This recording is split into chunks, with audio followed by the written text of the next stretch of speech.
Hello friends, my name's Alissa and I'm the Science Program Manager at Boston Children's Museum. I know for the past several months we've all been at home and we haven't been able to really get together with friends and family, and it can get a little boring. But there are a few good things about being at home. For me, I've really enjoyed watching the birds and animals in my backyard. And I don't live in the middle of the woods or anything. When I say birds and animals, I mean things like squirrels and robins.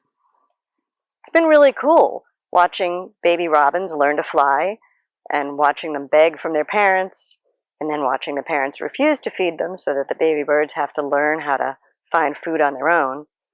And the same for the squirrels. I watched a family of squirrels grow up and run around my yard, and it's been a lot of fun. Now it's fall, and the birds are getting ready to migrate to warmer climates. Some birds go thousands of miles to find a place to spend the winter. Some birds don't migrate at all, and they stay right here in New England. Today, I want to show you how to make a simple bird feeder cake that you can use and hang around your yard to attract some birds, and then you can watch them and enjoy how beautiful they are. The cake that we're going to make is just made of birdseed and Knox gelatin. Now you might have seen some recipes using peanut butter or Crisco or other ingredients, but I like this recipe because some of those other ingredients can go bad and then they smell terrible and it's not really good for the animals anyway. This recipe, the Jell-O doesn't go off and it holds the birdseed really well and it's perfectly safe for the birds to eat. So, let's head inside to the kitchen and get ready to make some birdseed cakes. Here's what you'll need to make your birdseed cakes. First, birdseed. See the written instructions for some comments about different kinds of birdseed. You'll need plain, unflavored gelatin. You can find this in the regular grocery store. It's usually above the Jell-O. Some water.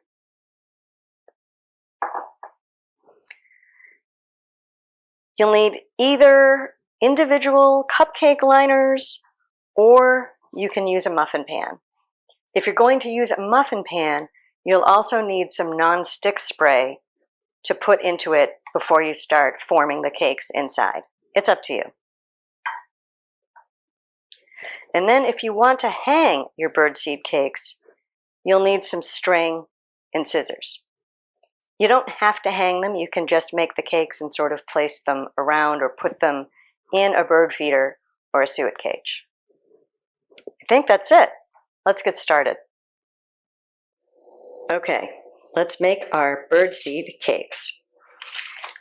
You're going to start with 1 packet of the unflavored gelatin and mix it with 2 tablespoons of cold water.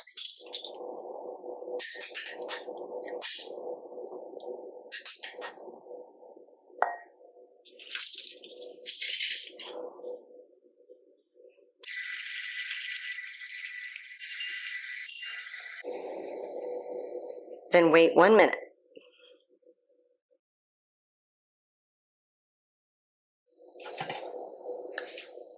Mix in 1/3 of a cup of boiling water. Be careful. And stir it till the gelatin is completely dissolved.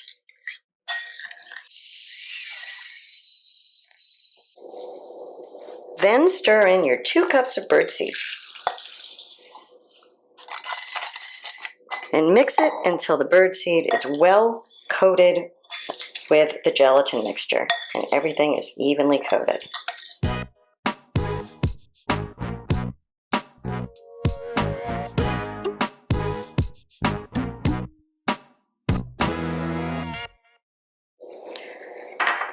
Once it's well mixed, it's time to make the cakes.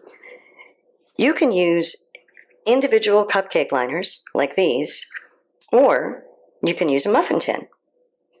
If you use a muffin tin, you should spray a little non-stick spray before you start.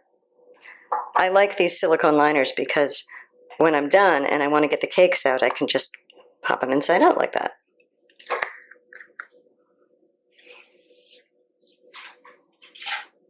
If you're planning to hang them, you'll need to cut some lengths of string. You may want to hang some and not hang others. That's okay too.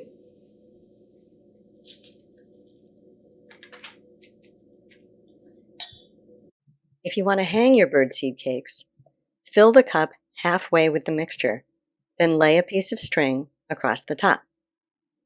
Then continue filling the cup with the remainder of the mixture.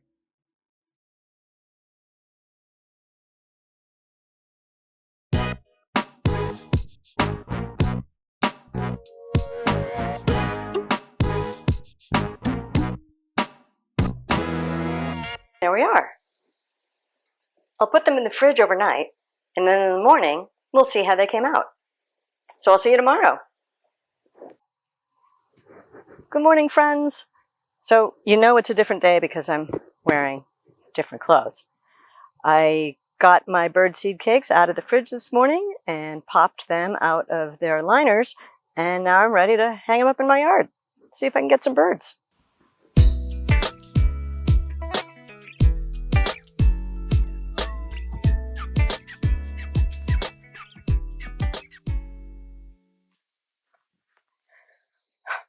Well, I hope I get some birds over there. It is fun to attract birds to the yard and watch the interesting behaviors that they do. But the next step is to learn how to identify the birds that you get. My favorite free app that you can use on your phone or your tablet is called the Merlin Bird Guide. I like it because you can enter in the information that you observed about the bird, how big it is, what color it is, where it was, and then the app will give you suggestions on what kind of bird it might have been. There's also a way for you to take a photo, and the app will look at the photo and try and tell you what kind of bird it is. And the other great thing I like about the Merlin app is the bird songs are right there. Identifying birds by song is a trick all in itself, and some people are really good at it. But it's kind of cool if you see a bird and you hear it, you can play the song to confirm that that really is the bird that you saw. Of course, there's a lot of great books out there too. My favorite is the Sibley Field Guide. I like that it has sketches instead of photographs. Photographs kind of get you too attached to that exact image, so I kind of like the idea of the sketches. It points out the things that you should be looking for to help you identify your bird. The map is right there on the page. Another great field guide is this one by Peterson's. This is the first field guide I got, and you can see it's a little beat up. Like the Sibley guide, it's got sketches instead of photographs and points out what they call the field marks, things that you should be looking for to identify your bird.